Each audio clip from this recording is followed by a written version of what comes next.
Hello and welcome to the Jamie and Stephen Show. Let's talk movies, music and magic with your hosts Stephen and Jamie. Jamie! Cheers, jazz hands. Bibbity bobbity, bibbity bobbity boo! Yes. Is that the clue? Yes, it's It's Cinderella! Cinderella.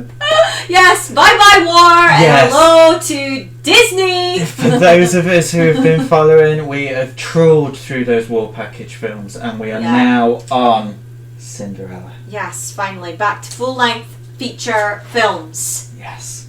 And fairy tales and And magic. What a good one to start with as well. Well, to restart with, really. Yeah. So yeah. So first of all, we can switch it up a little bit. Okay. We normally go straight into like synopsis and facts and all stuff like that. Yeah. But first of all, this time, what did you think?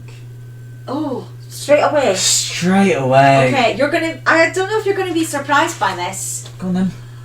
but She I hates made it. sure that my phone was away. Mhm. I was sat. Finlay was sat with me. Yeah. We watched it last night, Yeah.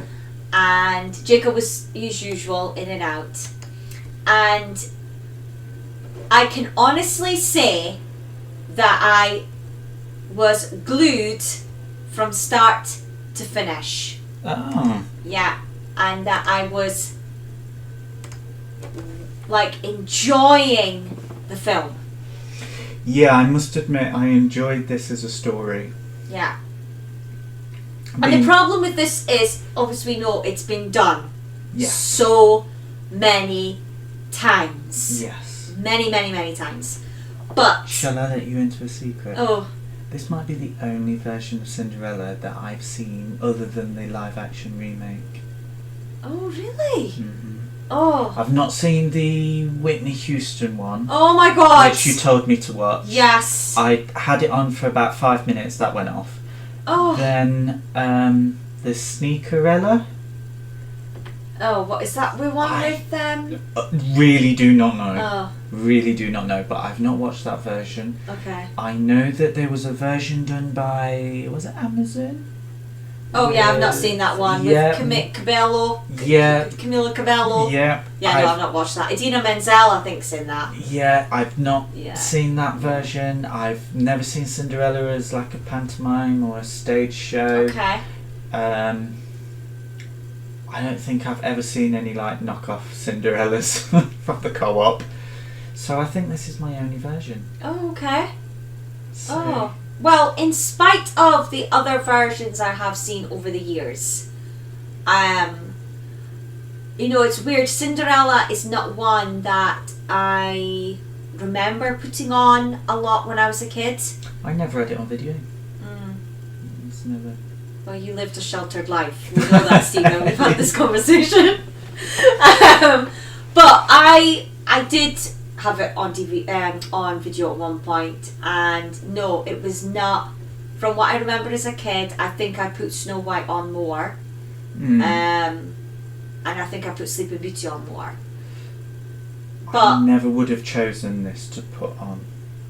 now Even if I had that it. I have made the effort, you know, Yeah. for this podcast, Yeah. to sit and I would now put this on. It was funnier than what I remembered. It was just, yeah, I It just was, enjoyed it. yeah. I mean, one of the things about this film is this could have ended Disney. Mm-hmm. And it's almost like you could feel that they had that pressure, Mm-hmm. just as they did with Snow White, Yeah. but they enjoyed making a full-length feature film. Mm-hmm. You can just tell everything Yeah. from some of the gothic scenes where, like, you've got Lucifer's eyes in the bed with Lady Tremaine, Yeah. and the light through the window where it looks like prison bars on Cinderella. Uh-huh. The fact that when she's just walking past a window, the castle is in the Background. Yeah. Yes. I could just tell Attention that to detail. they loved it. Yeah. And yeah, I've never really appreciated this film as much as I did when I watched it this time. And I think that's purely because this era of Disney, where it's kind of the Wall Shorts have ended. Mm-hmm. I don't really enjoy the first, what's known as the Golden Era. Mm-hmm. I don't really enjoy the majority of that. And this kind of era, Cinderella kind of sits in between. Well, yeah, in the middle. Yeah, it's like the end of one era and the beginning of the next. Yeah, and because I'm not keen on the next few films either, the next era of Disney starts at 101 Dalmatians for me. Okay. So these films are the 50s. I'm trying to get through. Yeah. To get to 101 Dalmatians, because that's when I've got like near enough all of them I like. Right. Okay. So I've never really appreciated this one, but I stuck it on, sat there, and yeah, I just loved it. Everything. Yeah. Just the animation, the animal characters. Yeah. Bruno. Yeah. Never knew that was that dog's name. I know, I completely forgot. Yeah, Bruno. Yeah. Sorry. Disney dog, as far as I'm concerned, one of the best. Yeah, it was just the characterization and like when he gets picked up and I know. Is yeah. I really liked it, and I liked the fact that all of the little animals, including the birds, they all had their own kind of personalities. Yes. They weren't background. No. They were personalities. Yeah, I mean the only character that doesn't have a personality is the prince. Yeah. But everyone is, they make it so clear. Yeah. Who they are. Yeah. And whether you're going to like them or not. Oh, yeah. So, shall we get into, like, the film, like your thoughts of while you were watching the film? Yeah. So because I know you made notes. See, yeah. I didn't make notes. I was too involved. Yeah, no, I made notes as I was, like, watching, and, like, straight away, I loved how, to the point and quick, the background story is put. Yeah, at the beginning. You know, at the beginning. Yeah. But firstly, I loved seeing the book again. Yes. Oh, God, yes. Yeah. I mean, obviously, the last time we saw it was Pinocchio. Mm-hmm. But to me, the book and the opening of the book is just Disney. Yeah. And we're going to see it a few more times again. Yeah, this is kind of like the start of... Yeah, the restart of the book. Yeah. But yeah, and just, you know, quick intro of her, you know... Bit of background. Yeah. But it's not dragged out. No. They're clearly telling you who the main character is going to be. Yeah. And who the possible villain is. Yeah. But not quite yet. You know, the way that they're it's portrayed just at like, the window and looking down. Her true colours are not shown. But it's the angle of, you know, Cinderella's down outside at the fountain and they're up by the window looking down. Yeah. You know, as if they're above her already. You know, they're portraying that straight away. Yeah. Well, when you film things in power, this is something I learnt at college. Ooh. Yes, going back a year or two. Uh-huh. You wish. 15. Is you film up to show power. Yeah. Because they're above the audience, not so much the characters, it's above the audience, they have more power. Yeah. So yeah, I really like the intro. I like the fact that it looked like a storybook. It looked like a pen and watercolour kind of painting, and then it went into the cartoon animation bit. Yeah. And straight away we're getting all the things we love about Disney. Yeah. In that. Yeah. Opening scene from her waking up. Yeah. Oh, those birds. The birds. The song. Yeah. How beautiful she is. Yeah. Oh, how perfect her hair is. I in know. the morning. After she wakes up. No, but remember, she had them in pigtails. Oh yes, but she didn't have the fringe. No, she didn't. The fringe appeared. Yeah. I did like the fact that how she was sleeping. She wasn't like a Sleeping Beauty or Snow White, where it's like, oh, I sleep like a mummy in Egypt. It's her arm was over her head. Yes. And I related to that. what I didn't relate to is her undoing those pigtails and having just. Yeah. I was like, no, sorry. But I loved, we're getting the, obviously everyone knows Bibbidi Bobbidi Boo, but to me, A Dream Is a Wish Your Heart Make is probably the second most emotional song that maybe they relate to the parks, we hear often with For me, Disney. I was going to ask actually which you thought was the biggest song, whether it was Bibbidi Bobbidi Boo or A Dream Is a Wish Your Heart Makes, because when I was writing my notes, I think it's A Dream. Yeah. But Bibbidi Bobbidi Boo seems to have just been used in pop culture more. Yeah. So I just wondered, which do you think? I think if someone was to say, name a song from Cinderella, I'd instantly think of Bibbidi Bobbidi Boo. Yeah. But if someone was to ask, name a Disney song, yeah. this and When You Wish Upon a Star are the two that come to mind straight away. Yeah. And it's just because of how they've been used since they were first brought to the screen. Yeah. They're used for promotional stuff, whether it's promoting the parks or promoting the brand as a whole. Yeah. I mean,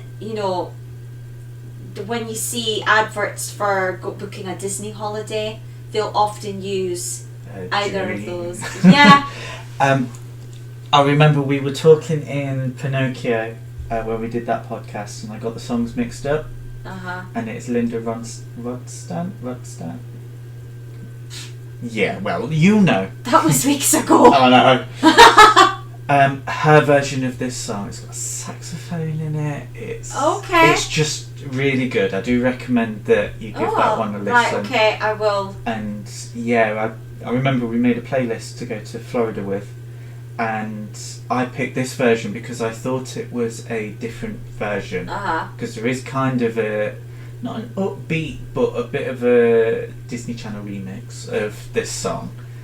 Yeah, well, it's the park one. Yeah.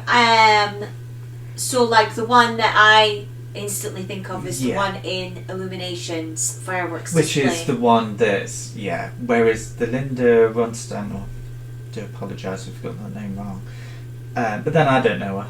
No. Don't worry. That version, when it came on, it was quite slow, and I said to Luke, I went, do you want me to flick this over? Says, tell you what, we'll keep it on because it's a Disney song. Yeah. It's the Disney Park song. And then she went in. Oh, she took that song, she had it, and she... Oh, I'm going to have to...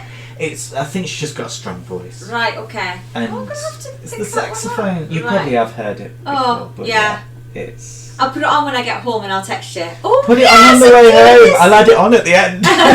Do you know this version? Yeah. But great opening scene. Yeah. Like I say, straight away we're getting the few things already that we associate with Disney. The cute little animal sidekicks, they're there. Yeah. The beautiful princess, she's there. Well, soon to be princess. Yeah, the beautiful lead. Yeah, she's talking to the animals, of course. Of course. I talk to my cat. Yeah. But in this, they're talking back, whereas in Snow White, they didn't talk back. My cat talks back. Have you met Bing? No, it's Prince that talks back. He's the noisy one. So then we move on to, she's gotten dressed and she's gone down to... This is the bit that when I was watching it, I was like, why does she open the curtains when she's got to get the cat out? Because she's trying not to disturb Lady Tremaine. Yeah. But because she's opened the curtains, which has allowed the sunlight in, when she goes to open the door to get the cat, she's got to be careful to not open it too far that it then goes over the bed to where Lady Tremaine is. I just thought, that was just something I picked up. Weird, but love that you know, straight away, the cat. Yeah, Lucifer's really a good character, good kind of side villain. Side villain, that's what I've written down as. You instantly see, oh, this cat is not, we're not going to like this cat. You know, towards the end when he's kind of like hiding Gus under that bowl? Yeah. I was screaming at him. Evil. Like, leave it. They're like, Lucifer, let it go. Like, I Lucifer. know. It was like, you know when Rachel with the plane on the end of Friends? Yes! Like, did you get off the plane? Yeah, it's like, it was. Let go of him, Lucifer. So yeah, I mean, the way that they did it, we're getting like a baddie. Yeah. So, and the film's only like started. Yeah. We're still in the first 10 minutes. Yeah. So yeah, I just like that it wasn't slow. Yeah. And this was a good. We were in it. Yeah. We're in the story. And we're now in the kitchen. We're seeing more characters. Bruno, the animal, the chicks, the mice, Yeah. Yeah. And we're getting that with one at nature. Whereas the other characters, apart from Lucifer the cat, they're not really fans of anything nature. No. They're kind of fashion and like money and whereas Cinderella's very much like, no, I enjoy feeding the animals. Yeah. Yeah. So. And then they wake up, don't they? And you hear them, and the way that they're shouting her name. Yeah. You know, these are not nice people. So the introductions to all of the characters are instant. Mm-hmm. Like the sisters, again, you can tell them apart as well, which is weird because they are both the same character. Yeah. But you can just tell them apart, and the voices are just the same, but slightly different. Yeah. Lady Tremaine is, you get who she is. Lucifer, you get who he is. Cinderella, and then when you meet the king and the duke, you know exactly who they are as well. As you say, it's the prince that doesn't have a personality. Unfortunately, but we'll get to that part because there's a unfortunate reason for why he has no personality. I mean, it's nothing too. Okay. Yes. I wrote down how. So when they find, sorry, I skipped over when they find Gus. So when Jack says about Gus, how do you shorten Octavius to Gus? No, because Gus is short for Augustus. Yeah. But it's like, I know what I'm going to call you, Octavius, but for short, Gus. I wonder if it's the end, the us. Octavius? Yeah, I don't know. I don't know. Weird, no. But yeah. And then, we'll jump back to the kitchen scene. So we know, obviously, Lucifer is definitely the bad animal. I mean, what he does to Bruno. Oh, he scratches him. And then Bruno gets told. Yeah, poor Bruno. I wrote down Gus trying to carry all the crumbs. So when he's trying to carry the crumbs and he puts just one more and he uses his teeth to hold them, and he does it like, again, it's like with the beads, you know, he's trying to get all the beads together. I instantly thought of Emile. Oh yeah, from Ratatouille. And I was like, they must have based Emile on Gus. So when you say the crumbs, so it's when she's giving the food out to the chickens. The corn. The corn. The corn. I've got a fun fact about that. Oh, okay. Oh yeah, just tip that right in there. In Wish, there is a fat mouse that picks up the corn in the exact same way as Gus. Oh my god, how did I not see that? Do you know what? I when I was looking at Cinderella, I thought, I wonder what links are in Wish. Yeah. And that film, it so much so I wanted to know if it was still on cinema. Oh, well, it's not. It's No. on Disney Plus next week. Oh, is it next week? Yeah, 22nd. Ah. So for those who are listening, it's already out on Disney Plus. Oh, yeah. So I'd have watched it Yeah. because and I then enjoyed that film. Well, we can comment. But as we go along, anything that I remember, I'll drop in. Yeah, okay. But like you remembered that. Yeah. But yeah, no, I just thought, oh my god, they clearly based Emile on Gus. I mean, the way it's just like when Emile is trying to eat all those grapes, you know, in the fridge. Yeah. But yeah, very cute, and how, you know, he's just, and he uses his teeth, and then in the end he doesn't get any of them because yeah, and then like I've literally written down when obviously she's given the breakfast to them and they're giving their orders, and I've written down awful spoilt brats. Which is what they are. Yeah. And then obviously when like Gus is discovered in Anastasia's tray and she runs, you know, screaming, oh, look what she did, you know, there's a mouse in my breakfast, blah blah blah. And then obviously then we see Lady Tremaine giving the true colours. Yes, and giving her punishment. Yeah. I only cleaned it the I other know. day. Clean it again! Clean it again! And it's like, you know, it makes you jump. The way that she says, you know. It just comes out. Yeah, I really...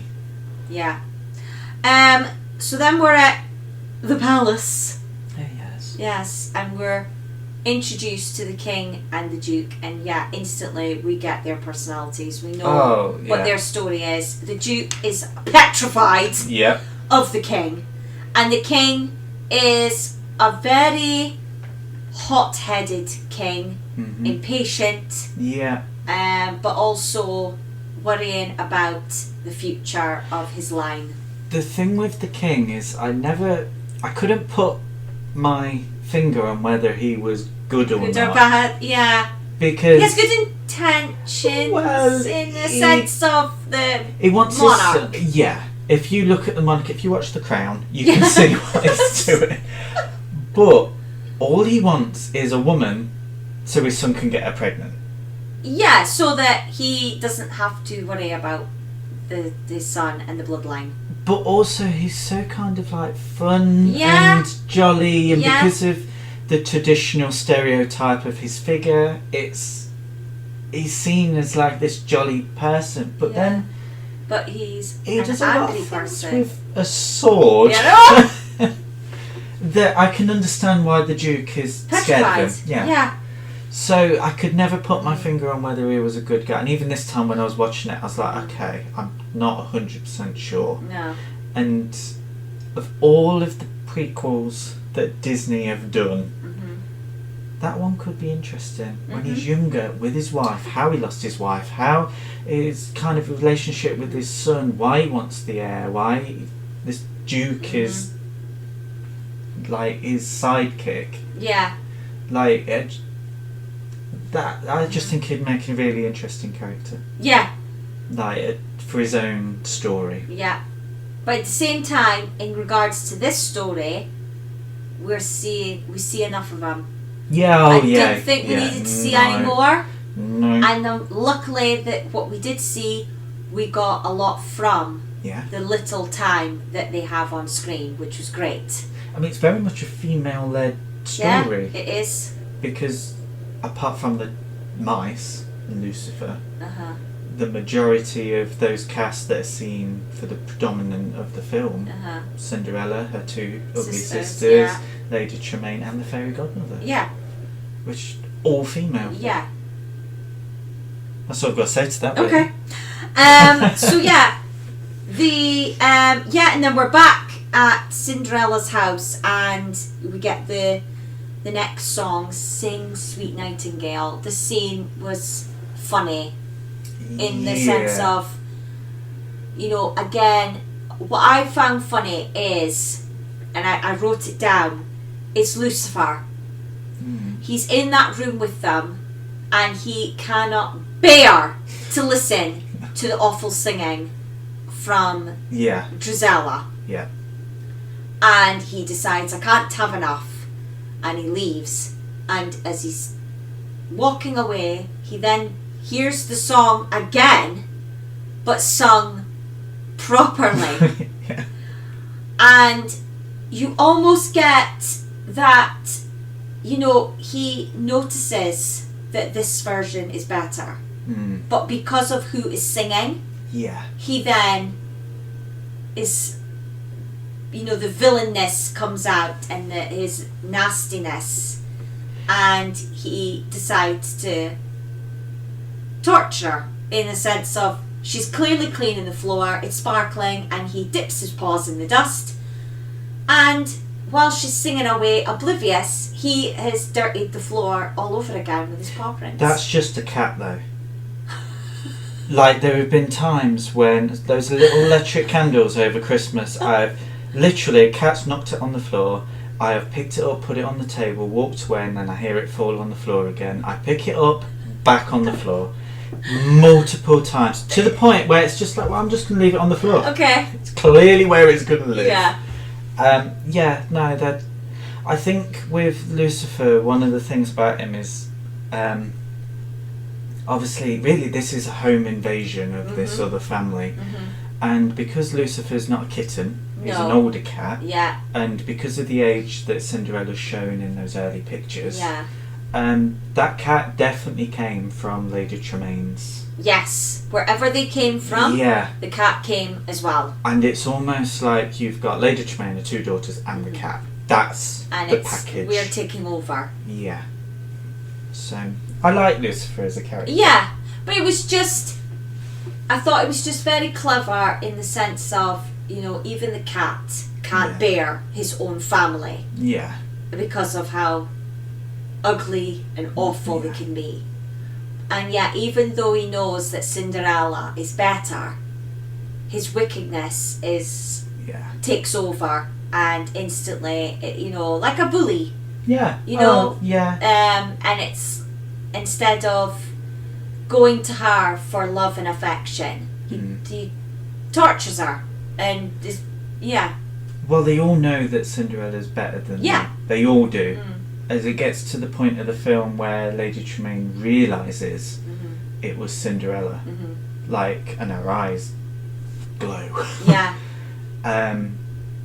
She realises Cinderella's better than them. It's Yeah. the reason why she hides her away. It's the reason why she tries to stop Cinderella from going to the party, while she... the two sisters as well, obviously they're very much like they're the best friends, and you've got little Cinderella who's thinking, but when she turns up in that dress, it's almost like, no, she looks better than us. Why is she going? That's not fair. They know she's better. And I think with Lucifer as well, you've just said that he knows that she is a kind of person. Yeah. And it's that kind of, no, I'm not happy with that.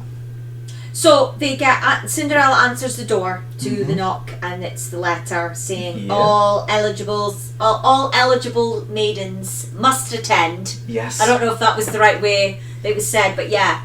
And obviously Cinderella sees her opportunity, like, oh my god, I can finally wear something other than this maid outfit. I can, get dressed up, and obviously, Lady Tremaine reminds her of all her chores. And so we're excited until she realises that she's not gonna get time to, It's when Jack says it. Yeah. It's like Cinderella's not going to the ball, and it's a really stop moment, because all of these little characters that have kind of just been those little side things, they now have a part to play in the film. A big part. And they changed the course of it because obviously she is now going to the ball. Yeah. They realise, they see that she's going to need help. Yeah. And then we get the next song. Cinderella.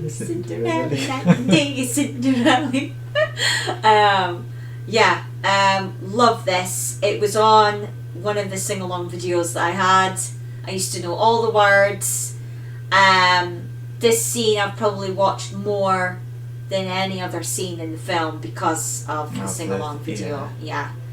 And it's just very cute, and how the animators went to the lengths of figuring out, well, if I was a mouse and I was going to make a human-sized dress, how would I get that needle up there? Yeah. How would I get those scissors to cut that ribbon? It was so good. And then when the camera does that wide shot and you're seeing all the string hanging, lifting, and the birds are helping as well. Oh, yeah. It was the threading of the needle for me. When she kind of licks the thread and she's got the needle and she's kind of got one eye shut, and she's going to aim it, and then her whole arm goes through that eye of the needle. It just... I just thought it was really well put together, and comparing it to Snow White, it's kind of akin to the whole washing for dinner. Yes. Because it's these side characters. Could that sequence have been cut? I think the sequence with Jack and Gus and Lucifer could have been just a little bit shorter. Yeah. Which, you know, when they go to get the... But I am glad it's there. Yeah. We need to see them try get the bits. Yeah. And have that other interaction with Lucifer. Yeah. But it could have been a little bit shorter. Yeah. And then obviously when they do eventually get away from him, they're almost finished the dress, and what they've brought is like the final touches. And it's a shame they brought them, because they're the reasons why the sisters rip all the dress. Yeah, I know. Yeah, it's like, oh, damn mice.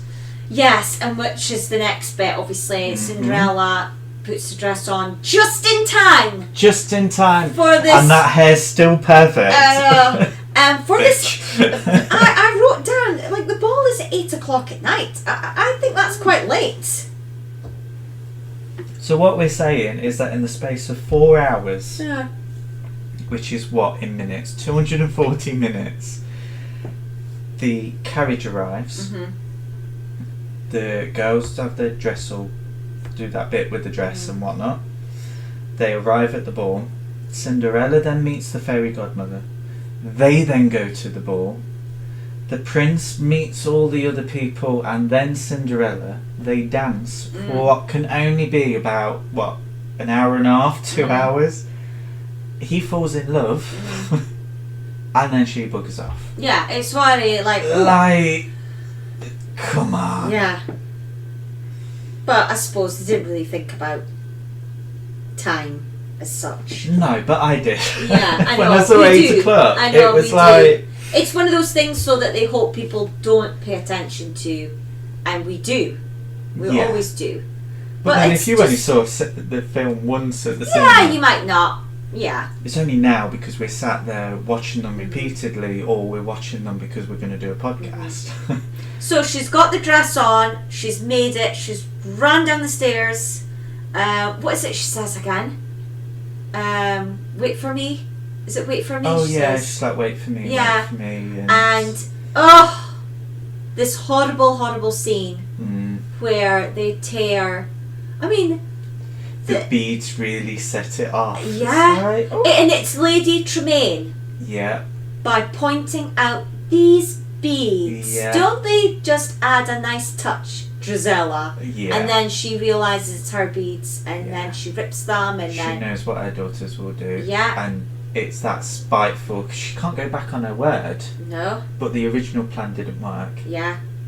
But she's got that little bit under her sleeve. Bitches. I know. But really, really good. Yes! The only comment I had about that bit, though, was...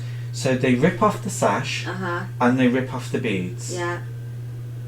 But then they go things like, and this bit, and that, you're a thief. It's like, hang on, that's all her mum's dress. Yeah. Like full-blown attacker. Yeah. It's awful. Yeah. Yeah, it's terrible. Like... But then we get to probably the most iconic scene in the entire film. Bippity. Boppity.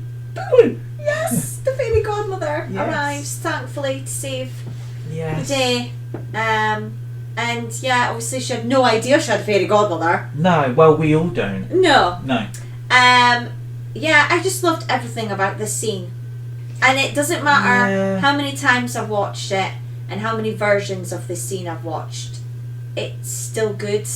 I like the different layers of characterizations that go on in there, because the fairy godmother is like, yep, you'll need a carriage, yep, you'll need a horseman, yep, you'll need this, you'll need that, you'll need this, right? Have a lovely time. And Cinderella's literally stood there like, hang on. Yeah, what am I going to wear? What am I going to wear? And it's what she picks to be the things. You know, yeah. The horse is stood there saying, well, yeah, of course I'm going to pull this carriage. Yeah. But no, you're the coachman. Yeah, you're going to drive it. Yeah, the mice are going to be the horses. Yeah, it's funny. Yeah. It's good. I liked all of that. I liked just the animation of it all as well. And it was fab. That the wand, like the dust, the magic dust. So Coming away as anything she does, it's there. My next little wish. Oh right, okay. Wish treat. Okay. I'll sneak a few in. So at this bit, the magic wand that Asher uses is meant to be the same magic wand, and it's the same effect. So those white dots that come out, that is used in Wish as it is in Cinderella. Oh. I can't wait to watch Wish I again. know. Because I want to see all these Easter eggs. And she's wearing the godmother's cloak. Oh, was she? Yeah, it's the blue cloak with the little pink bow, and she's wearing it and she has the wand at the same time. And and the bit that blew my mind, she changes animals into other animals with the wand when she's running through the thing. She gives a tree a dress, and the third spell that she does is she enlarges an apple. And in Cinderella, the fairy godmother changes animals into other animals. Yeah. Gives Cinderella a dress and changes the pumpkin. Yeah. Enlarges the pumpkin. Yeah. So it's the same spells. Oh. Yeah, I can't wait to watch it again. I know, I'm like... And I'm going to be looking out for all of those. Yeah. So yeah.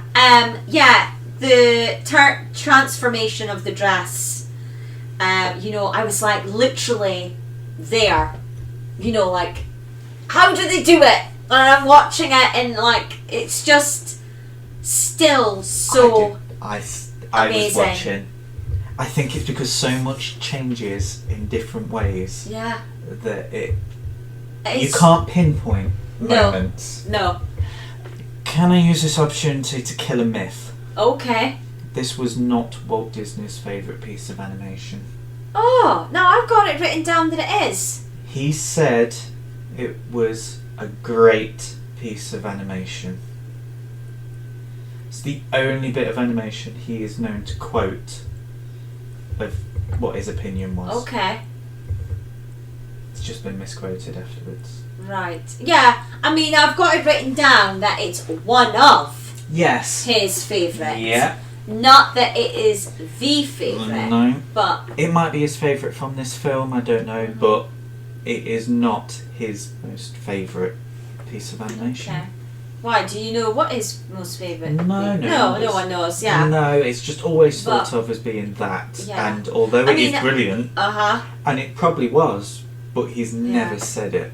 I mean, I've seen the pencil drawings of this, and I've seen the clips of the paper that you know, flipping the pages, and I've seen a clip put together of the pencil drawing turning into the line drawing and then the ink and then all finishing off as the transformation's happening. And even in pencil form, it's still amazing. It's magic. Yeah. It's just magic. And it brings back to that first thing that we said at this podcast. It's Disney. Yeah.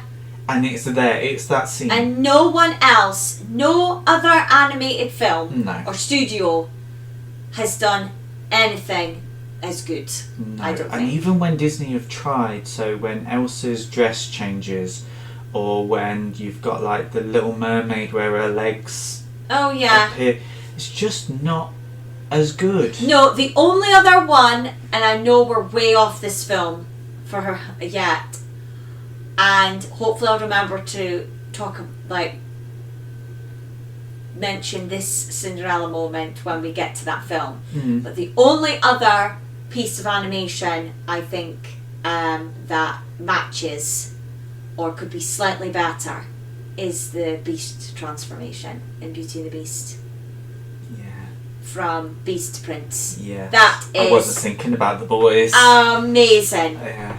And yeah, them two are probably, and again, even with CGI animation, there's just nothing else. Oh no! I mean, although the I think Frozen knowing that someone has done it with a pencil, Yeah.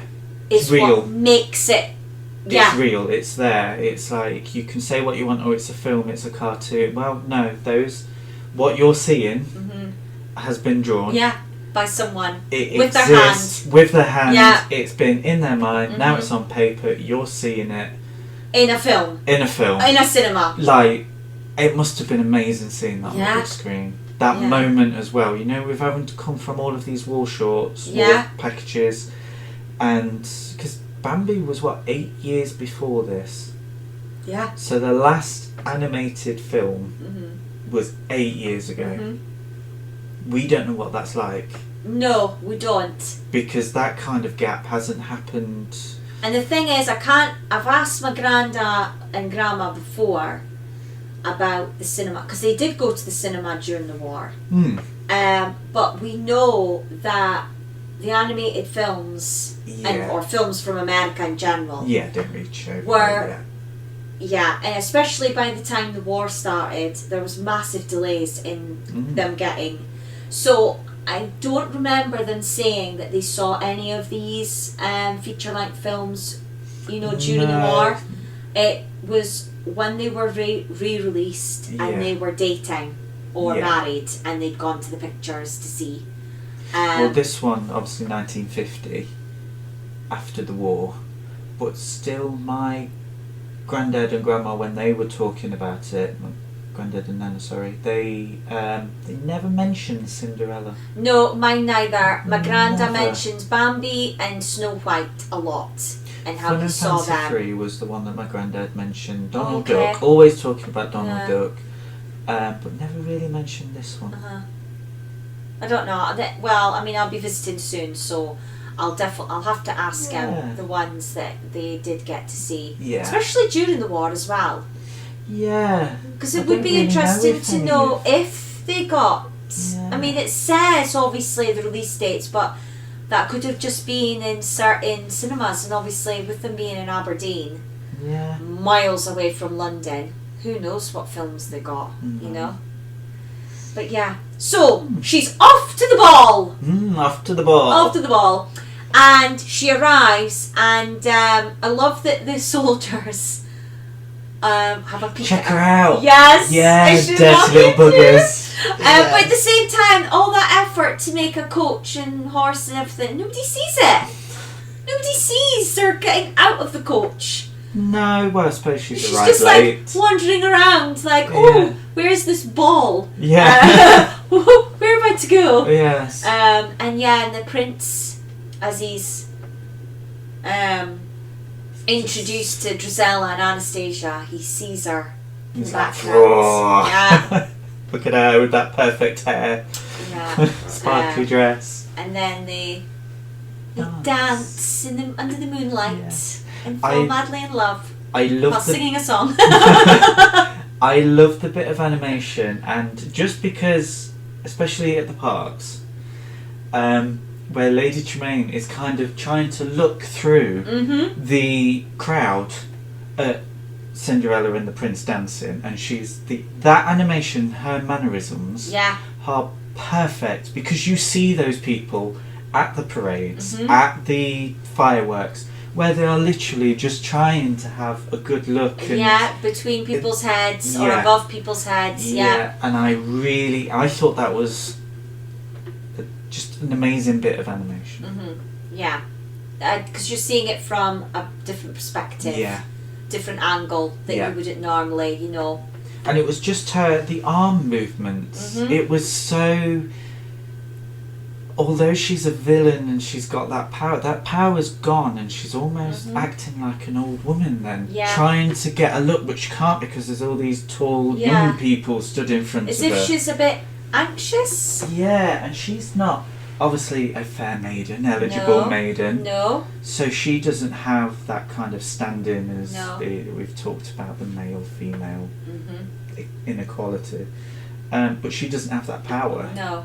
So it's just I just thought it was a really bit of good animation, and it shows her. That's the start of her downfall. Yes. That's the change of her as a character, because she becomes evil after that. She's not just a bitch. She becomes evil. Yeah. And yeah, definitely.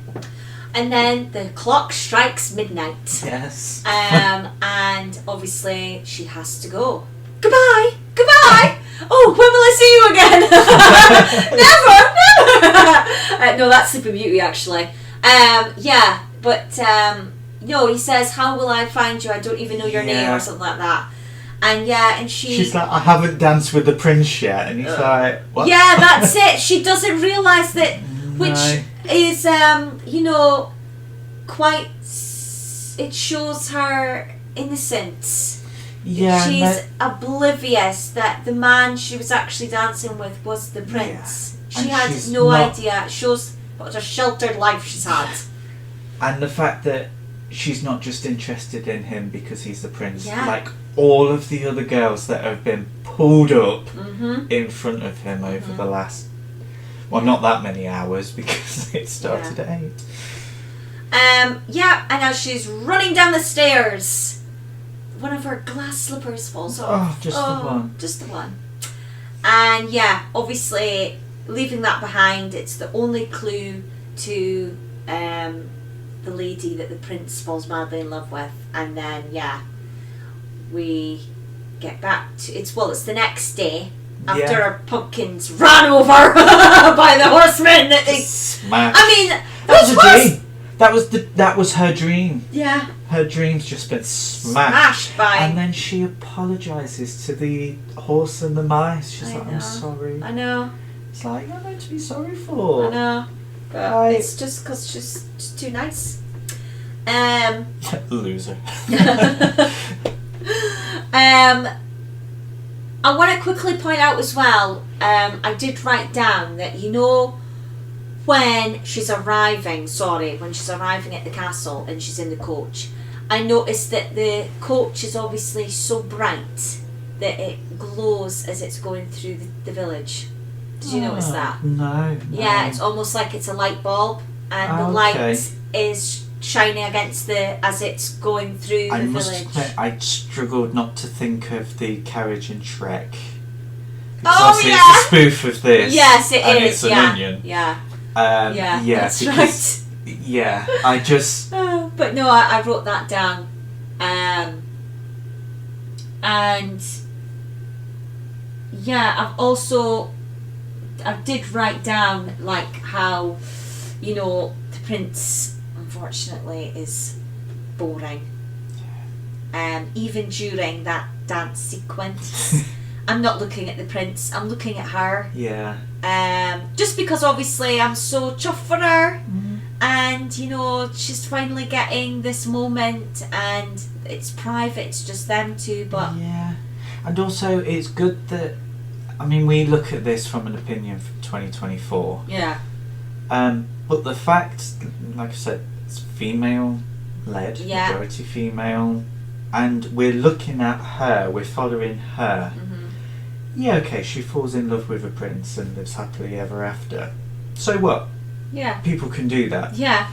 But it's the fact that this guy doesn't come in and save her. No. He doesn't even come round with the slipper. No. He doesn't go out. He doesn't want to kind of... There's no interest in, like, women. No. Just, sleep around or anything like Yeah. that, or it's not to make him perfect. No. He must have a queen. Yeah. It's all about her.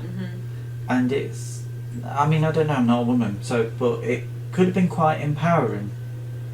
Yeah, I mean, I just seen it as I was rooting for her. It's literally like I'm rooting for her. I want her to win. I want her to have a better life than what she's got, and I certainly want her to, you know, get the prince simply so that, you know, the ugly sisters and, you know, Lady Tremaine don't have that life. Yeah. I never watched this film as a kid, and even now, and think, oh, I'm going to find my Prince Charming one day. Although I have technically found my Prince Charming in Ben. Oh. But yeah, I was not that easily influenced by, you know, and Disney, it, to me, doesn't focus too much on, which is probably why the prince wasn't given the development, or partly because you know, he didn't want to go down that road of developing that character too much, because he just wanted it to be It's her. It's Cinderella. It's her name. And it's about her winning. Yeah. And you know, and that the way she's been through her entire life since her dad died, you know, still being kind, still being gracious, being respectful, being patient, being hardworking, and that one day her dream will come true. And it did. Yeah. And good for her! Yeah. It's not even so much that her dream is to marry the prince. No, their dream is to get the fuck out of the house and to have a happy ever after. She's looked at that washing up and gone, oh God. I just wish. She's done what we've all done. So, we're coming to the end of the film now. Right, so, try and get through this bit as quickly as can, because obviously, I mean, we knew this was going to be a long one, because we've been waiting so long for a good film. But yeah, so much happens in this final scene. You know, the Duke's turned up with the glass slipper, and Anastasia and Giselle obviously are, you know, made to be that they're the last two maidens to try these shoes on. Yeah. And Lady Tremaine has figured out that the mystery woman could potentially be Cinderella. How, she doesn't know, but she doesn't take the risk, and she locks her. Familiar. It's it's that girl you've been living with and made a slave for the last X amount of years. Yeah. Not only that, but would the slipper have fit Lady Tremaine? Because she's got little feet. I don't know. Under that dress, when you see it, she's got little feet. But yeah, she locks her up, and so Gus and Jack are on a mission to help her escape, while we are seeing this you know, funny scene happening with the sisters squeezing their ginormous size 9 feet in what's clearly a 4. It's a size 4 glass slipper. Yeah. Maybe 3.5. And they've clearly got size 9 feet. Yeah. And yeah, and it's quite tense, I think. Yeah. The mice trying to get the key. Well, and then getting the key up the stairs. It's like when Lucifer comes along with his bowl, it's like, no, bad kitty. Yeah. Bad kitty. I mean, my cats are like, I haven't done it because I am shouting. Yeah. I'm like, no. The emotion is there. Yes. And again, it's Disney. Yeah. You've got that emotion. Yeah. And then just as they get to the door and Lucifer, you know, gets them, and it's like, no. And then Cinderella remembers Bruno! We don't talk about Bruno. We do in this film. Yeah, and all the other animals have to help him get up. Yeah. And it's so... It's the horse. He's like, I know what's going on. Yeah. Though I don't speak bird. Yeah. Yeah, very, very good. And yeah, Lucifer. I did write down, did Lucifer die? Because you just see him fall out the window. And Cats do land on their feet. I know, but from that height? And they can survive heights. Oh, well, because you never see the cat again. No. But it's left up to the imagination. Did he die or not? Because you don't see him splat. No. But you see him fall, and it almost as it's about to hit the ground, and then it switches. Wait for the copyright to run out, like Winnie the Pooh. you'll see that version. And then she escapes finally, and she's running down the stairs. Wait, please wait. Can I try it on? And he turns around and says no. And then Lady Tremaine does this one final evil act and trips over the Duke, and the glass slipper smashes. Obviously, the poor Duke thinks, I'm gonna die! Yeah. He's gonna kill me! He is shitting bricks! He's gonna take that sword and slit my throat! Gone. Done. But then, Cinderella, magically Well, I wonder where she was keeping that. finds out the other glass slipper, and I have the other one. Yeah. And that one fits. Of course her shoe is going to fit her. But suppose it's a magical glass and then, slipper. yeah. It was a bit of a middle finger to Lady It Tremaine. was! In It's her like, eyes! I have the other one. Yes. Bitch. Yes, definitely! Yeah, fab. Yeah. And then obviously, they get married, and that's how it happily. ends. Yeah, lived happily ever after. And then after, and then the book clues. Clues. And then the book closes. We're recording this at like 10 o'clock at night. One of us is tired. Yeah, I have actually written down, I have the other slipper. Ha! In your face, Tremaine!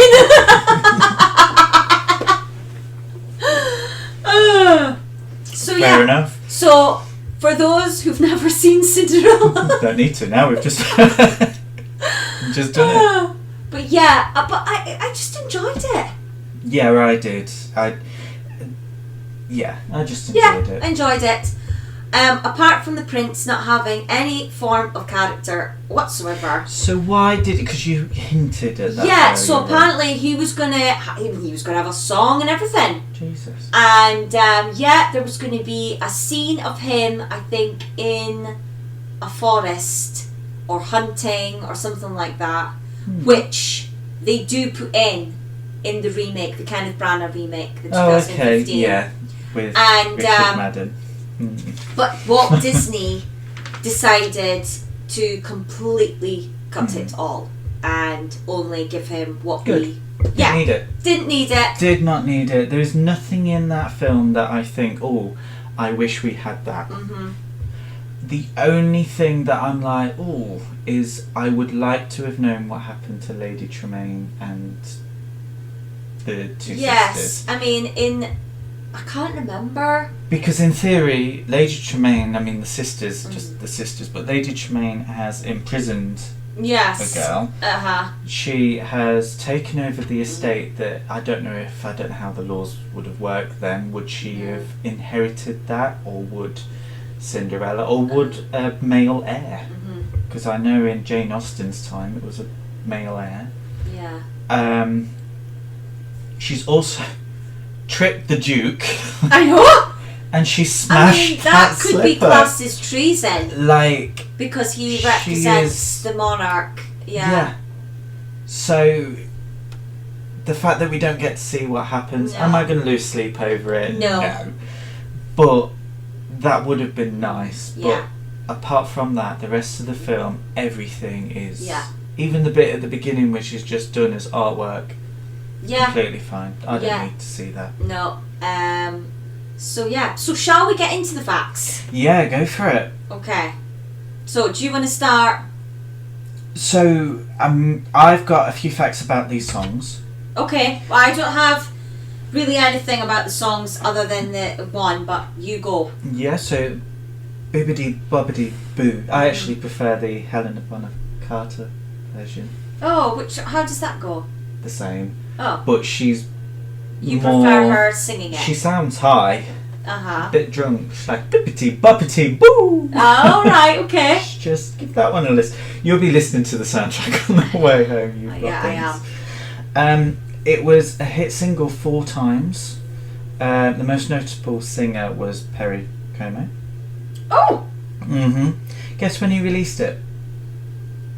Was it, like, I don't know. 1949, before the film. Just before? Yeah. The song was written in the 40s. Right, okay. So, it was nominated for an Academy Award for the Best Song. Unfortunately, none of the nominations they won, because it was nominated for Best Original Score and Best Original Sound.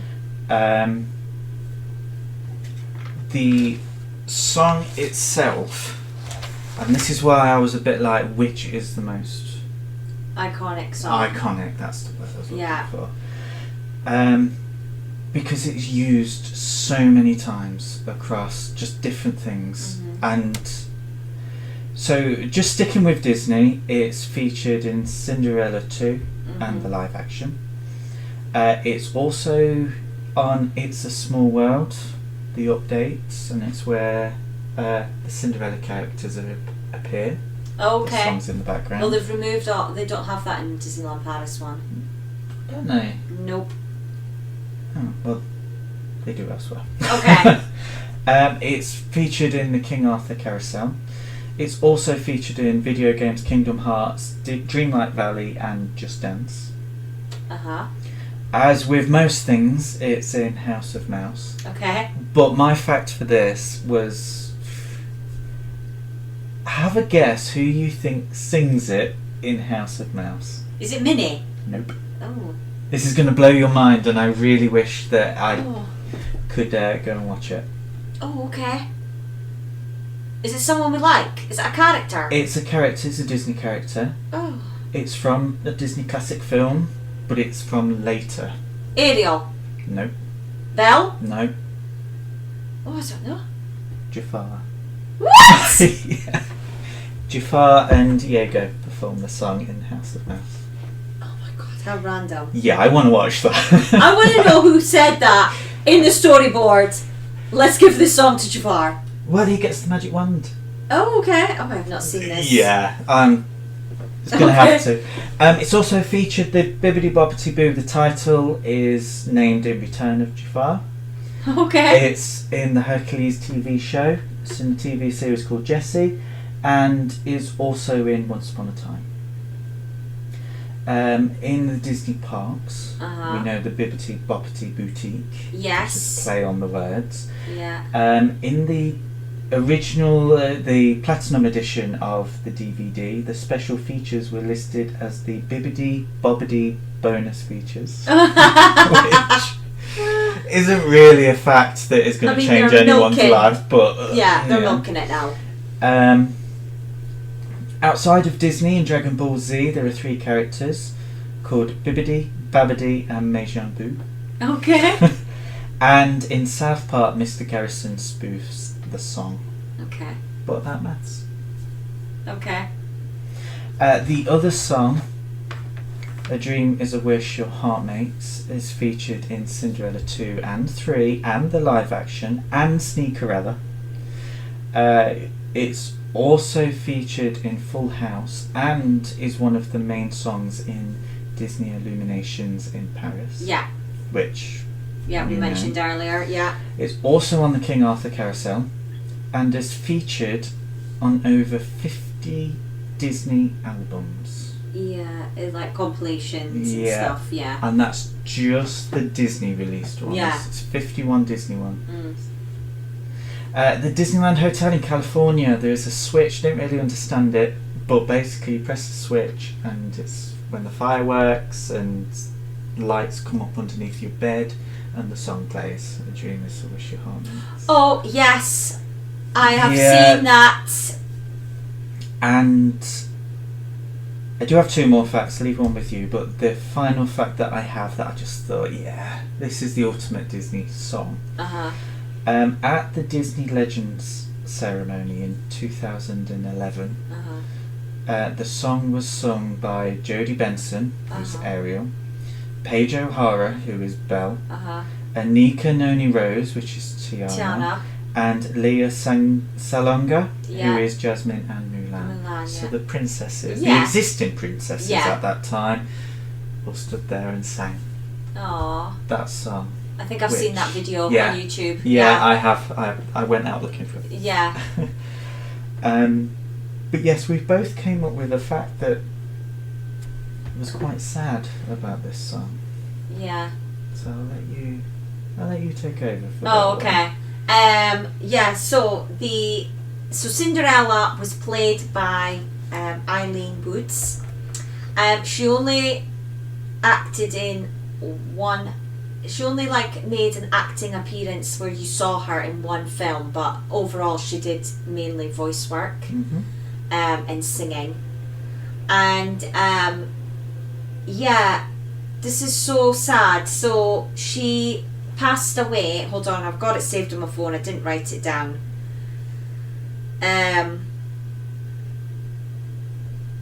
Where is it? So she suffered with Alzheimer's disease in the later years of her life. And during this time she didn't remember that she played Cinderella. No. But nurses claimed that she was very much comforted by the song "A Dream Is a Wish Your Heart Makes." Which. I just want to get pause feels. the podcast for Yeah, 5 seconds. I get feels and be reading like that. because that's her voice. Yeah. She's singing it, Yeah. and the fact that she can't remember playing it, but that brings her comfort. Must be something somewhere inside of her that just has that last connection. I mean, as we know, it's an awful disease anyway, but it's just awful. But at the same time, you know, the song, I mean, on the lighter note, Eileen Woods was, when she sang the song, Walt asked her to do the backing vocals as well. She actually sang 3 different tracks, and they were all put together, and it's all her voice in that song. And it was the first time that it ever been done. Ever. The Beatles would do it. They would be the ones that bring it to the foreground, but decade earlier, Eileen Woods was doing it. So not only is she the voice of one of the Disney princesses, but she's also the first person to, I mean, that type of doing that kind of thing. I mean, you listen to songs, especially in the 90s when you used to have bands where one voice sung louder than the rest at the end, always doing different words, but the rest of the band would sing, including that voice as well. It's the same principle. So, you know, she was the first. So we may not know her name or what she looked like in our popular culture today, but she has a lasting effect. I've gotten down that her friends were the writers of the music for Cinderella. Okay. And they didn't tell her that they were doing the music. And they said, "Oh look, will you do this demo for us? We've written these songs and we need a voice to get the job." And she said yes. And it was 2 of the songs she sang, and they took it to Walt Disney. And because apparently he was struggling to find his Cinderella, and they said, "What about this girl?" And boom, he listened and was like, "Get her in." Yeah, there she is. Also, her mannerisms apparently were drawn into the 90% of the film was done in live action. Yes. And they were drawn. But we're using them and as Cinderella models. does have a model who isn't Eileen Woods. No. But apparently they did want to give Cinderella some things of Eileen. Yeah. So the model was called Helen Stanley. She was also the live-action model for Princess Aurora and Anita in 101 Dalmatians. Which is so weird, because, like, why would she have a model? She doesn't really do much, but yeah, okay. And she's also the live-action model for Anastasia in Cinderella. Oh, the ugly sister. Yeah. Okay. So yeah. Yeah. Yeah, I did read that they used a lot of the model. Apparently, it saved money.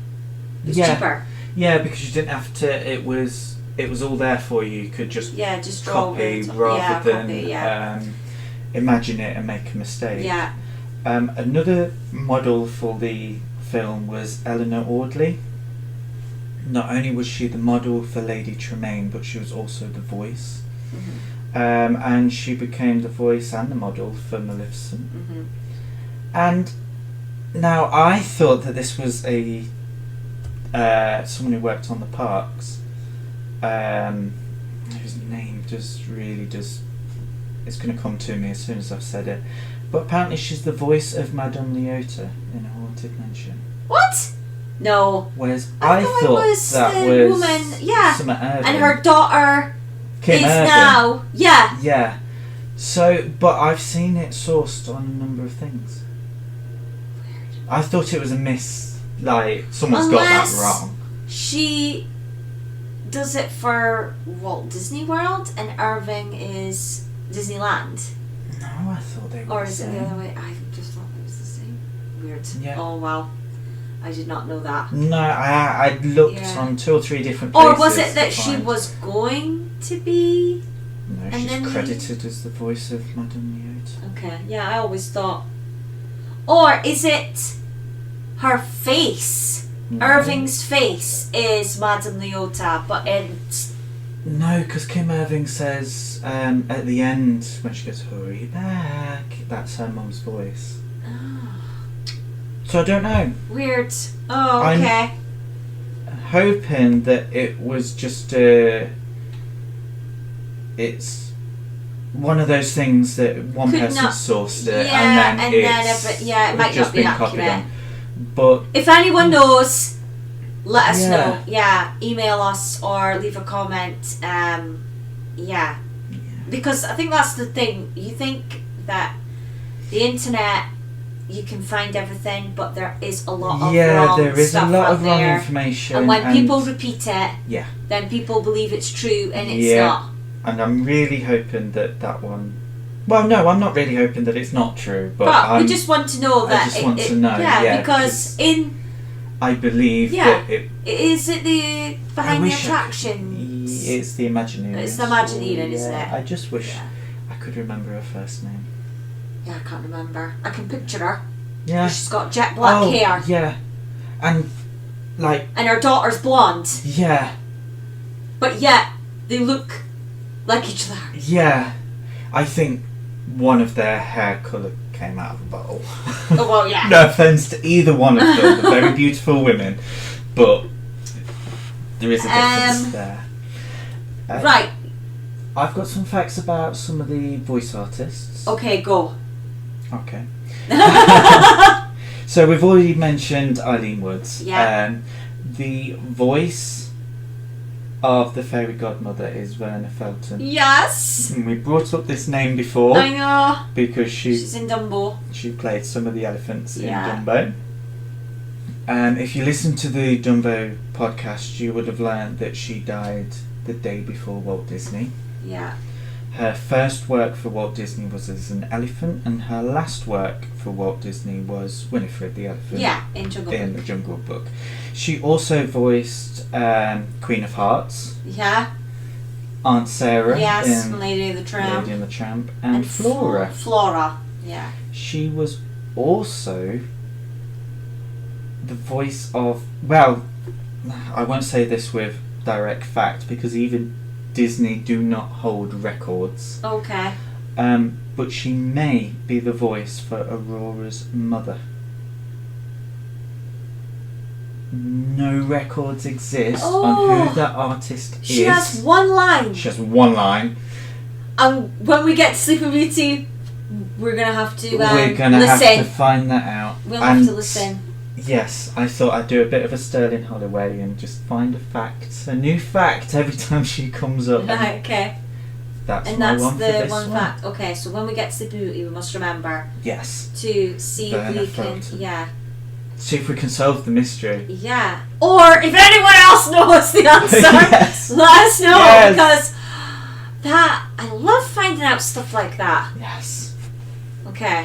The other thing I have as well is some of the characters are voiced by the same actor. Unfortunately, I didn't write the actor's name down, but Jacques and Gus are the same actor. It's the McDonald guy that did Mickey. Oh, that takes Yes. over from... Oh, okay. Yes. Oh, there we go. Yeah. And Louis Van Rooten Oh. voiced both the King and the Grand Duke. So we had Oh, conversations really? with Oh my him. God. God, I Yeah. wouldn't have said that. No, they're different. They are so different. Are different. I mean, the way the Duke's like, please, sire, you know, Yeah. and the Duke's like deep and powerful and, you know, and very like, Yeah. yeah, It's- king-like. I've got some background information on Cinderella about the timeline, but I know you've got like 20 pages of facts. Well, no, you've had some similar, but yeah, I've got the potential timeline. I do have, this is a good one. So, when obviously the time came when Disney was able to finally make a full-length feature film, because he had so many projects, you know, that had been put on the shelf and ready to start, he couldn't decide between Cinderella and Alice in Wonderland. So he separated two teams of animators to do each film, and whoever finished first got. Oh wow! I know, and Cinderella won, and then Alice in Wonderland is literally the following year. Yeah. I know we're not. I know Alice is next week, but wow, it's so good that Cinderella was first. Yeah. Yeah. Because I've already started to read into the next one, and boy, it had issues. Yeah, and Alice in Wonderland's one of we'll yeah. get to But that yeah, next we'll week. get to that Wait next 7 days. Yeah, and yes, it saved Disney. Yeah. It was in $4 million debt. Yeah. And I wrote down, so it cost $2.9 million, and it made worldwide $96.3 million. So 1 or 2 pennies more. And with that money, We've had worse was days. able to get other projects off the shelf, start looking into Disneyland, as in break ground, put money on the land. I think he had already been to see the land, but he just didn't have the money.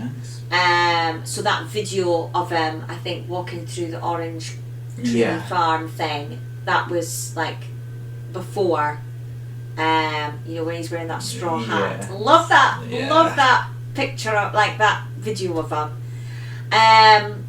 So yeah, it paved the way, and and it saved the company, and they say that the company has got it's like its own rags to riches kind of, you know, fairy tale, which Cinderella was as well. The prince is never called Prince Charming. No. And he doesn't have a name. We never hear his name. He's just referred to as the prince. Whereas the prince in Snow White did have a name. Although we don't hear it. Although it's never mentioned. No. Whereas this is just the prince. Yeah, and I couldn't find where the whole Prince Charming came from. No, I think it's just. I think it's just a name given happened to those types of characters from fairy tales. Yeah. Yeah. It's French. Mm-hmm. Which I didn't realise. For some reason, I thought it was German. A German story, but no, it's French. And I thought I had it written down when it was set, but no, I've not.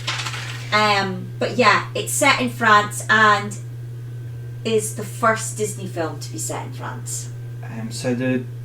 Although the fairy tale, there are multiple different versions. The ones that this is based on is by Charles Perrault. Yeah. And it would have been the 1700s. Oh, okay.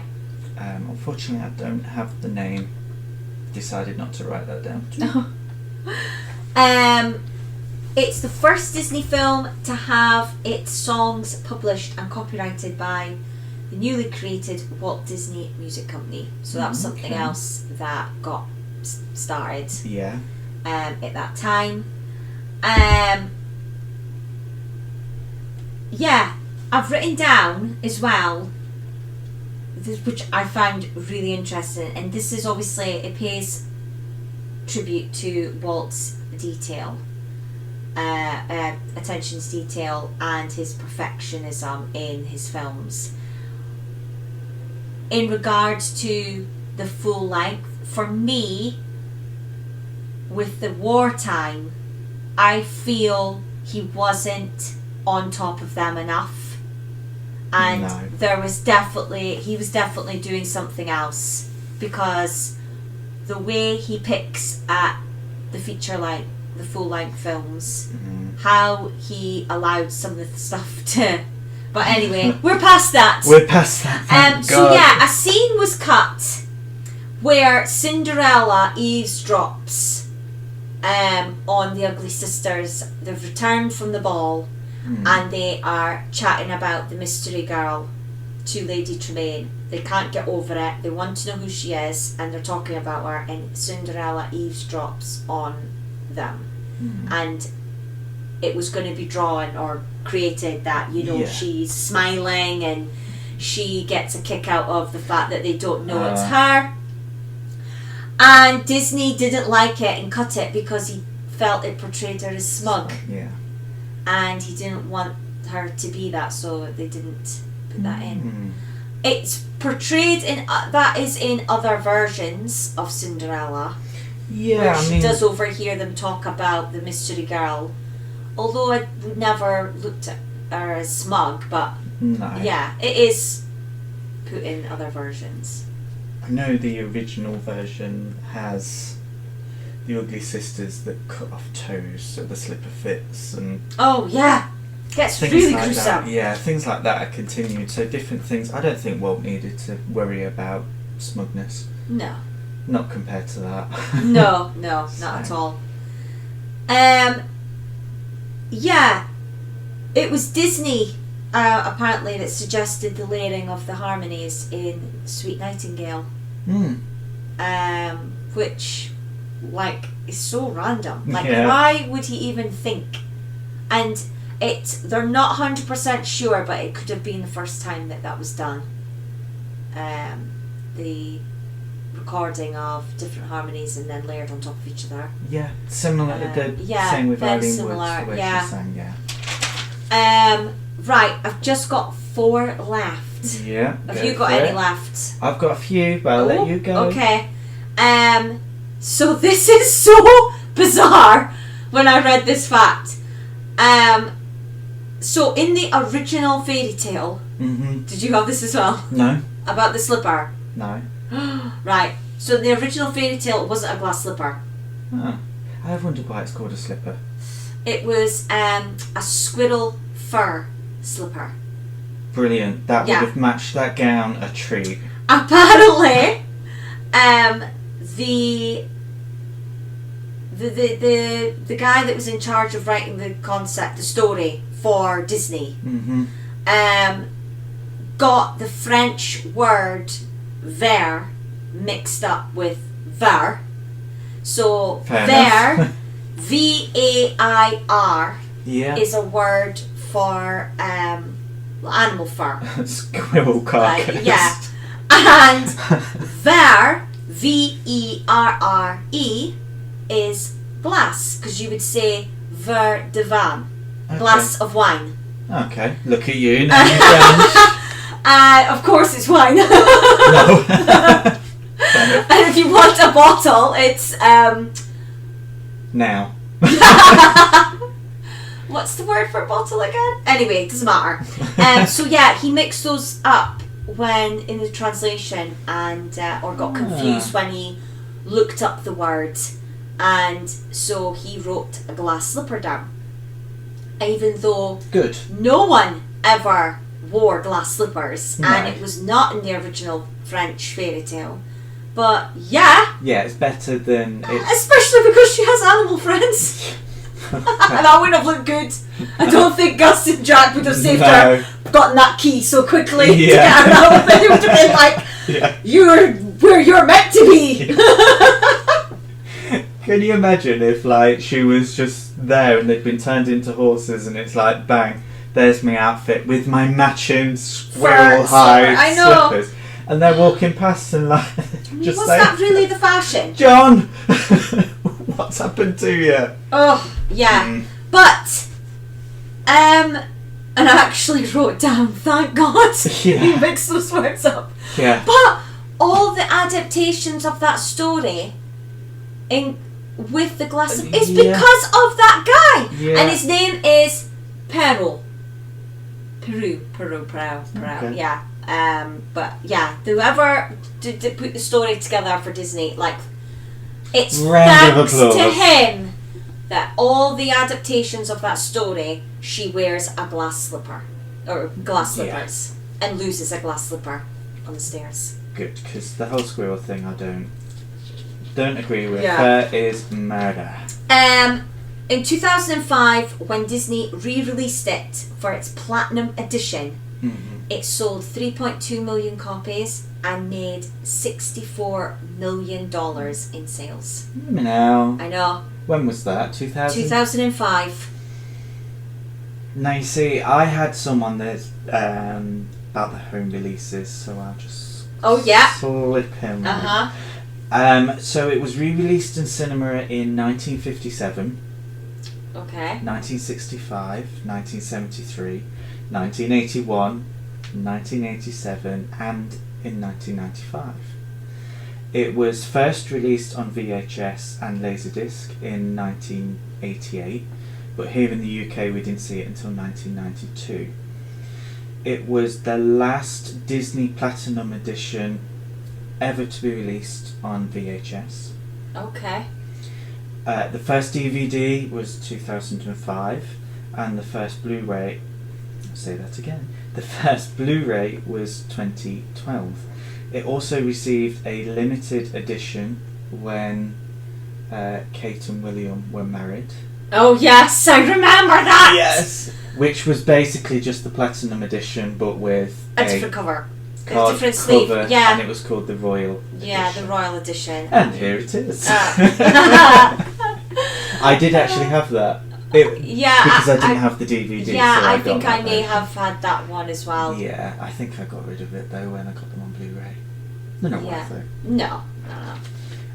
So that's some of the home media releases. Anything else? My final fact is the castle in this movie Mm-hmm. is based on the same castle that Snow White and Sleeping Beauty castles were based on, Oh. and that is the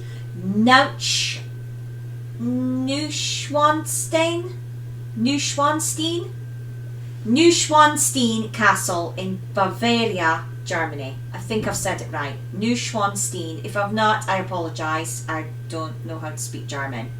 But yeah, so it's the same. Just give me a minute while I wipe the spit from my eye. Neuschwanstein. Mm-hmm. Neuschwanstein. That sounds bad. Yeah, Neuschwanstein Castle in Bavaria, Germany. Yeah, it's very iconic. I've seen loads of pictures of it. It's featured in the Imagineering in a lot when they're talking about the design of the castles. And yeah, so they're all based on that Based on that one. one. From the films. Not Yeah. the castles in the park, but from the films. So Obviously, we've missed talking about the parks. Yeah. The main one, I Walt know, Disney Walt World Disney Castle, World, yeah. is Cinderella. Which is weird because you would have thought that Disneyland would have been... It was the concept art for Snow White, wasn't it? Sleeping Beauty. Yeah, I know, because he tied the two together, didn't he? Yeah. Do you know Sort what? of. I still think that the Paris one should be Beauty and the Beast Castle, but, you know, Yeah. I need to get over that. But really. no, It's Walt been Disney over 30 World, years. I mean, they do weddings with the Cinderella castle. Yeah. They call the suite in the castle the Cinderella suite. Yeah. Which costs tens of thousands of dollars to... You can have breakfast with the princesses at Cinderella's castle. Yeah. So you can meet all those princesses. Beforehand, you meet Cinderella. Mm-hmm. Around the side of the castle is a hidden golden carriage, which you can go in and have your photo done, but Yeah, Disneyland only Paris if has it's open. that. Oh. Yeah, Disneyland Paris has a carriage as well. But it's got like a gate in front of it. And Oh no! if this that's one open, then you can can pop go in. Yeah. and character meets around that area include the two Ugly Sisters, Mhm. Lady Tremaine, Cinderella, Prince Charming, and 4 mice. Most of which were featured in the 100th year anniversary parade thing that Disney Paris did, that I heard was the most exciting thing in the world. Yeah. And Jack and Gus are featured as one of the 50 gold statues, and Cinderella's dress being made is featured as one of the metal statues in Paris. Yes, that they had for the 30th. Yes. Yeah, the garden. It was these amazing. It was 30 of them. Mhm. These like garden. They were made of like sheets of coloured metal. weren't Yeah, they? almost And they like what moved. you would make a wind chime out of. They were Character of Cinderella as featured in the Once Upon a Studio, along with Lady Tremaine, Lucifer, various mice, and Prince Charming and whatnot, and the Ugly Sisters, but is also featured in Wreck-It Ralph 2, Ralph Breaks the Internet. With Just princesses. like everyone else has. Yeah. So yeah, the other thing that I have going right back to the beginning, an idea for Cinderella first came about. Walt made it in 1922 as a laugh-o-gram. In 1933, it was decided they were going to make it into a silly symphony. However, by 1938, they decided that it was too complicated for a short and was going to be made into a feature. However, it was shelved in 1945. It was picked up again in 1948. Thank God. Yeah. Ugh. So do you have any more facts? I don't have any more facts, but I have just a final thing about all the different versions of the film that there has been. In regards to, we've asked before in the other previous full-length ones, should have it been remade? Should it be remade? Now, obviously, this was one of the early ones that they chose to remake into live action.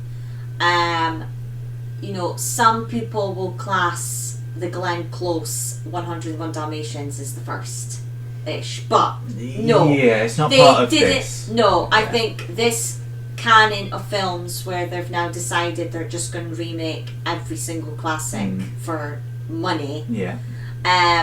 I would have classed this as really the first. Yeah. 2015 I think it came out. It was, yeah. I did not see it straight away. I only saw it, I think, during COVID. No, I didn't see it straight away, but I did see it. I think we bought it on Blu-ray. Yeah. Not when it first came out, when it was in like an office. Yeah, like we've said, it gives the prince a much, stronger presence. He's a full-fledged character. He's played by Richard Madden. Yes, Richard Madden. Yes. That's it, from Game of Thrones. Cinderella is Lily James. Yeah. Helena Bonham Carter is the fairy godmother. Her mum is played by Kate Blanchett. No, that's you stepmom. mean the mum? Yes, sorry. The mum who again has got more presence in this one is the woman that plays Agent Carter.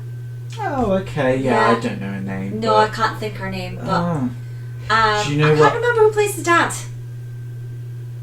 No, I can't. But yeah, obviously Kate Blanchett. Kate Blanchett blew my mind. So in 1 year, we watched Thor, Ragnarok. We watched this, Cinderella, and Ocean's... Is it Ocean 8, the all-female one? Oh, yes. Yeah. Blew my mind. In fact, I was at yours. Yeah. And she was like, yeah, it's the same person. I know. What? I know. So my admiration for her as an amazing actress just yeah went right up there. The fact that I didn't know all three were the same actress. Mm-hmm. No. In regards to character development, for Disney to fine, but I don't think they needed a remake. No, it's not needed. It's not needed at all. I think it was just like the hype around it. I remember like the whole Swarovski crystal slipper, which I've seen now in real life at the 100 exhibit. Okay, yeah. And oh my god, yeah, like it's Was it good? very sparkly. And it looks heavy as well. The costume and everything, like all of that was amazing to watch, don't get me wrong. Yeah. But this just was, wasn't needed. Now I've rewatched this. Yeah. I just don't feel it's needed, especially when before Kenneth Branagh's version, there had been many others before it.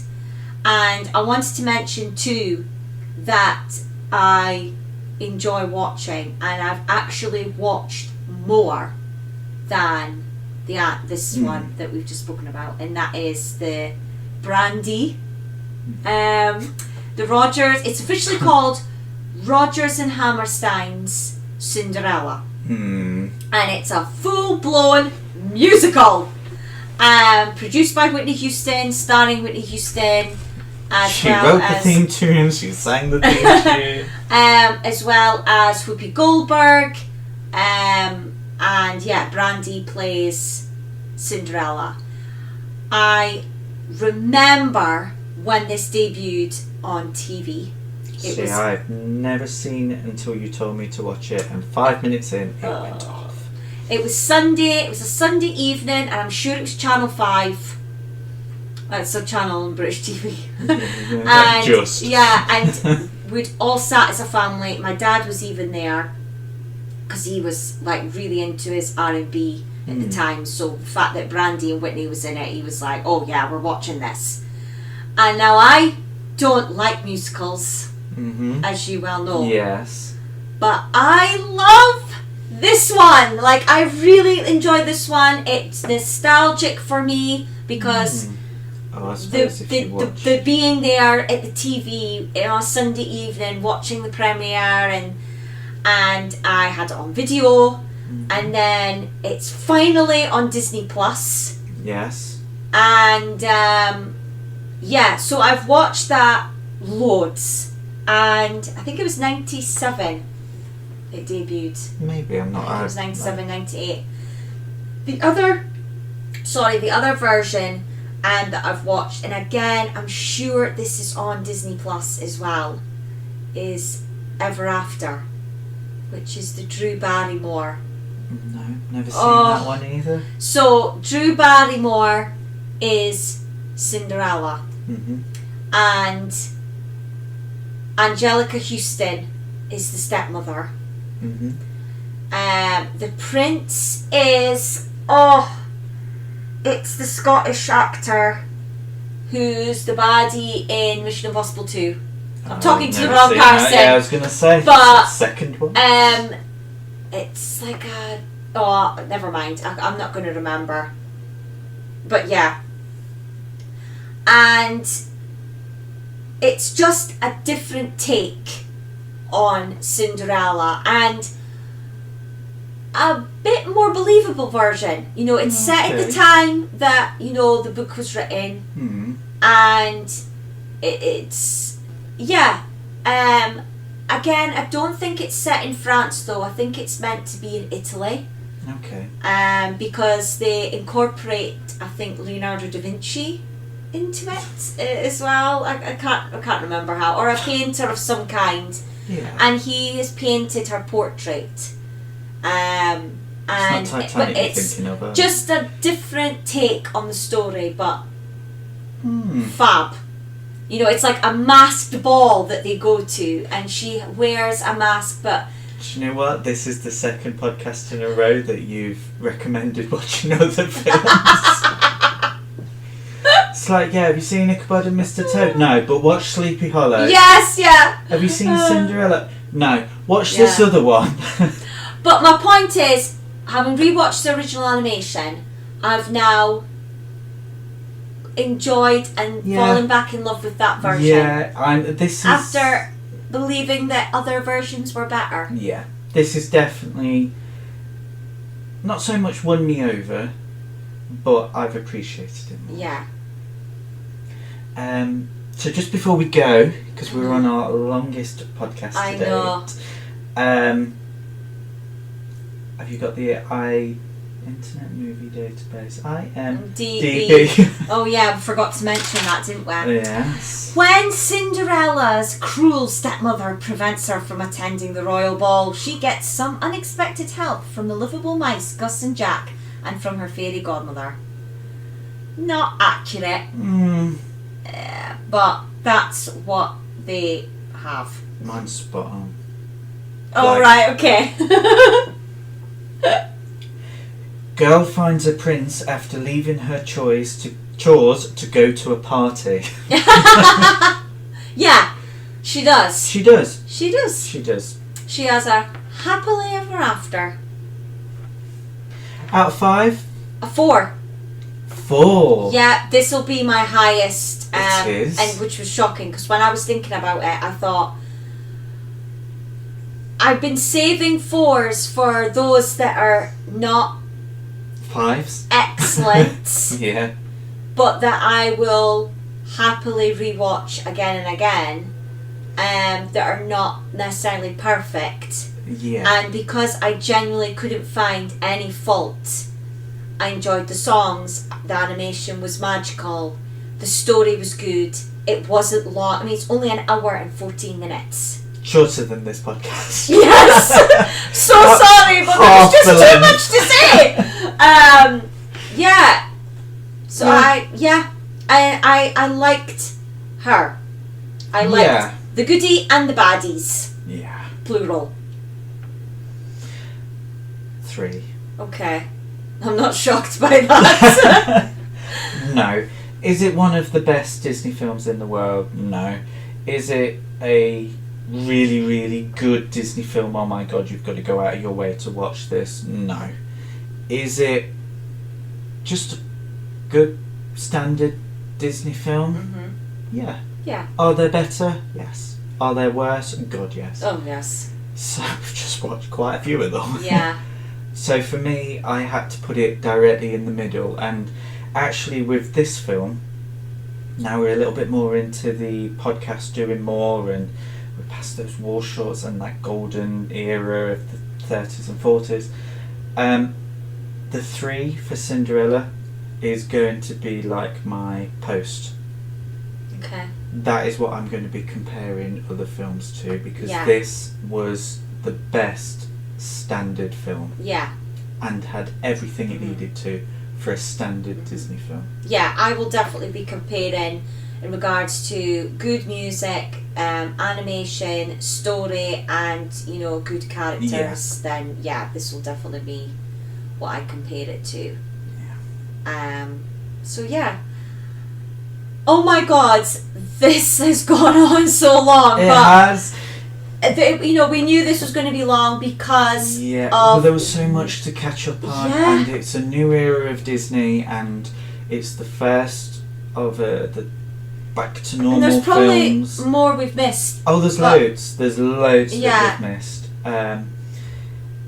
But if you're a fan of the show, you can obviously check us out on Threads, Instagram, with the handle The Jamie and Stephen Show. Yes. You can head over to YouTube. You can also email us at the Jamie and Stephen Show at outlook.com. Jamie sat there nodding to make sure that I get everything correct. There's no at before. It's the email address, but it's just because it's just the Jamie and Stephen Show at outlook.com. She has to pick. I know, but I just don't want people to put the wrong email in. Well, then we won't get the email. No one will know. Next week is Alice in Wonderland. We will. Oh, that was a silence. No, we'll really try and not make that anywhere near as long as this. No. This is long just simply because we're just happy to be back to full-length animation, and it was, there are going to be certain podcasts that are this length, but not every single one. No. But thank you for sticking with us. The last little thing that I will just say, just the last bit before we go, before I say our goodbyes. So if you're listening on this day of release, it's the 12th of February. 74 years before, on the 15th of February, was the premiere of Cinderella. Oh my God, we were so close! Almost to the date. Oh. And with that, we'll speak to you next week. Yeah! See you next week. See you next week. Bye! Bye!